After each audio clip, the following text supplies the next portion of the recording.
What would you do if you or someone you know got their tooth knocked out? Like literally knocked out right in front of you. Well, hopefully they didn't get it like knocked out, like from a punch or something, but accidents happen and that is a fact of life.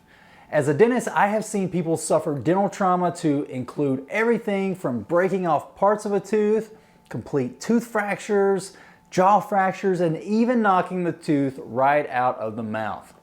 In today's video, we are going to talk about what you can do if this happens to you or someone you know. Stick around.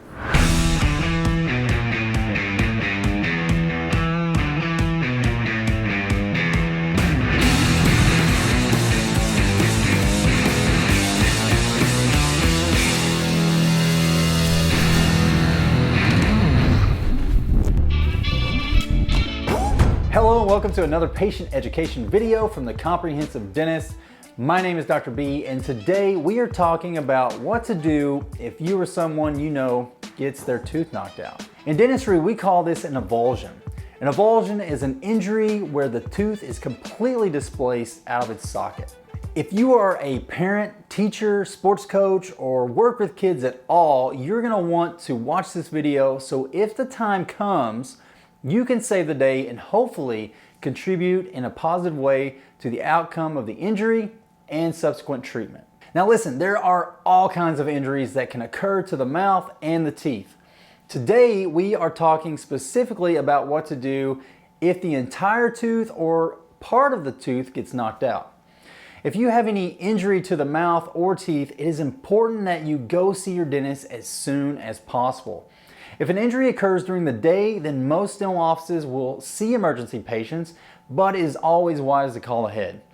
If it is an injury that occurs like at night or on the weekends, many dental offices may be closed, so you need to do a Google search of the area and see what is available. But the point is, get to the dentist as soon as possible. You're going to want to find the tooth or tooth fragment as soon as possible. Time is of the essence here. You need to know that the longer the tooth is out of the mouth, the less likely there will be a happy ending. What does that mean? Well, it means that you need to find this tooth as soon as possible, because if you don't, there will be all kinds of issues that could result in the future from that tooth being out of the mouth for a long period of time. When you find the tooth, determine if this is a baby tooth or a permanent tooth. All of us have had baby teeth at some point in our life, and we know that we eventually lose the baby teeth, or at least the vast majority of us lose baby teeth. Some people actually may not lose all their baby teeth, but that's another topic. If baby teeth are knocked out, we do not put those back in the mouth. The reason is because the permanent tooth sits right above the baby tooth in the jaw, and if we attempt to put the baby tooth back in, it could actually damage the permanent tooth. So if it is a baby tooth, then it is just gonna have to stay out of the mouth. Now, if it is a permanent tooth, that is totally different. This is why it is important to know the difference.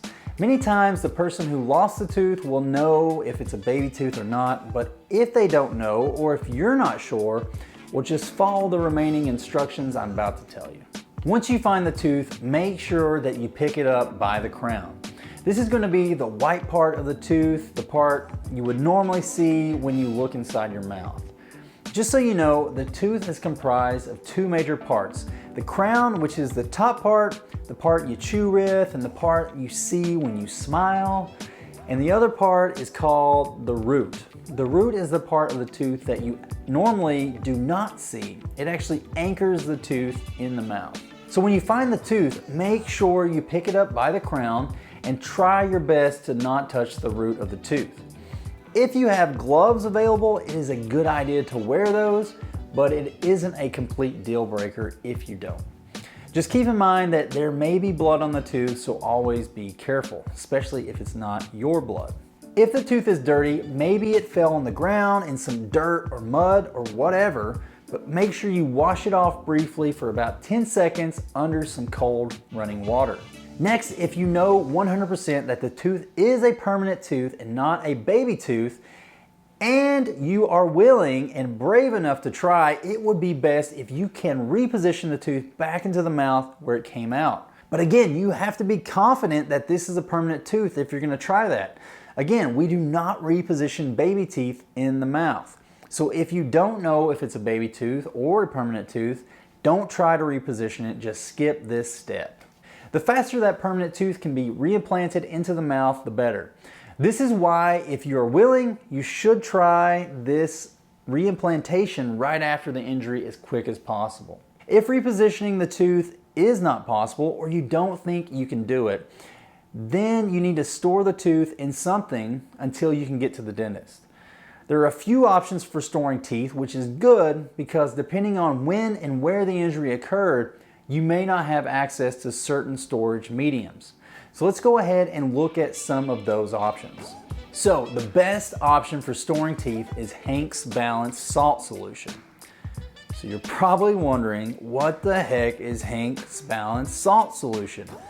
Well, even as a dentist, I was told for years that the best storage medium for a tooth was Hank's Balanced Salt Solution. But in my experience, no one ever had it. And even if it was the best, it seemed like it just wasn't a practical option. But I have since learned that this is just not true. You can actually get this if you plan ahead, but you're probably wondering, why is Hank's Balanced Salt Solution the best? Well, all teeth have what's called periodontal ligament attached to the root of the tooth. These are tiny little ligaments comprised of even tinier cells that are responsible for attaching the tooth to the jawbone.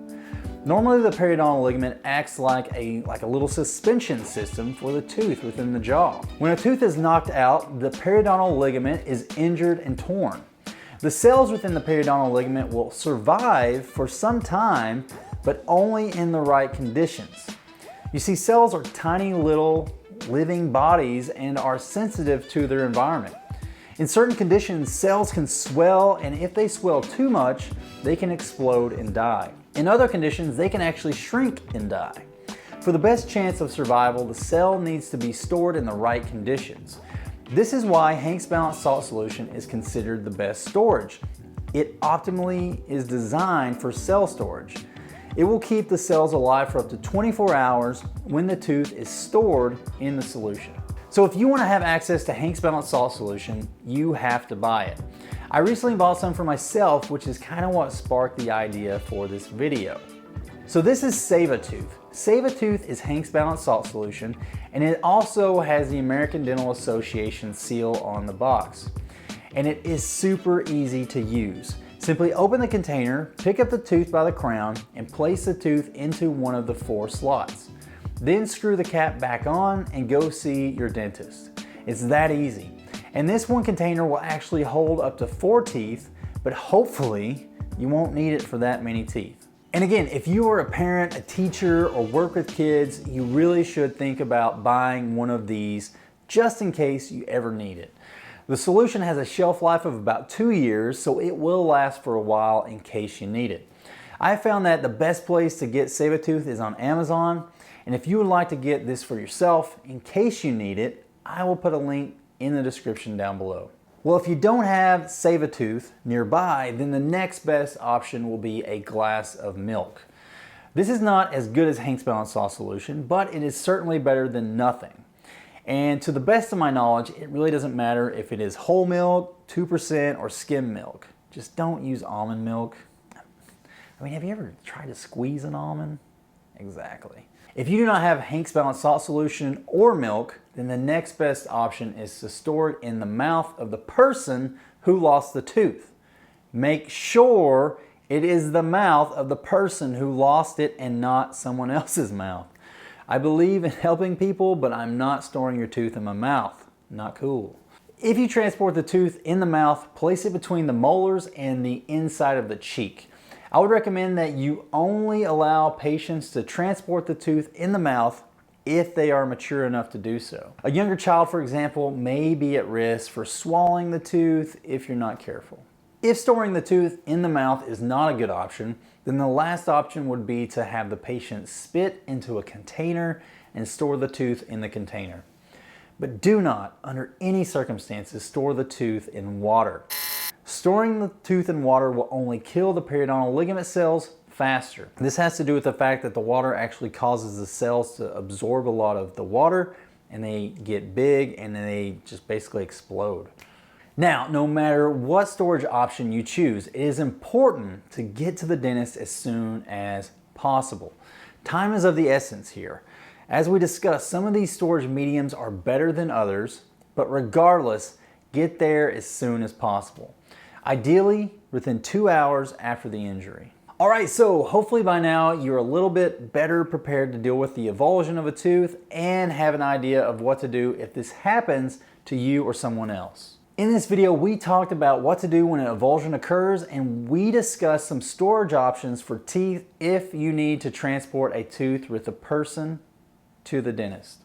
I highly recommend that you go and purchase your own Save-A-Tooth and store it in a first aid kit just in case you ever need it.